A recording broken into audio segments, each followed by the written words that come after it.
નમસ્કાર, આપ જોઈ રહ્યા છો સીએનસીસી ગુજરાત. સમગ્ર વિશ્વમાં ભગવાન શ્રી રામનું ભવ્ય રામ મંદિરની પ્રતિષ્ઠાની ઉજવણી હર્ષો ઉલ્લાસ અને જોરશોરથી ચાલી રહી છે. અયોધ્યામાં રામલલાનું ભવ્ય મંદિર અને ભગવાનની પ્રાણ પ્રતિષ્ઠા યોજાનાર છે. ત્યારે સિદ્ધપુર શહેરમાં અમરનાથ મહાદેવ મંદિર સરસ્વતી સોસાયટી પાસે 16/1/2024 મંગળવારે રાત્રે 8 કલાકથી શ્રી રામ કથાનું ભવ્ય આયોજન સિદ્ધપુર ખાતે યોજાયું છે.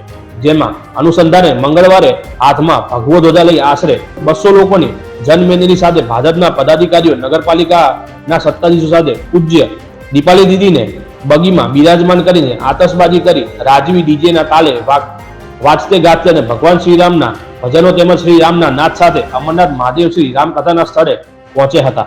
રાત્રે કથાના વક્તા પૂજ્ય દીપાલી દીદી દ્વારા મર્યાદા પુરુષોત્તમ શ્રી રામના જીવન વિશે અને ભજનો સાથે કથા યોજાઈ હતી. આ રામકથા આગામી તારીખ 20/1/2024 શનિવાર સુધી યોજાશે.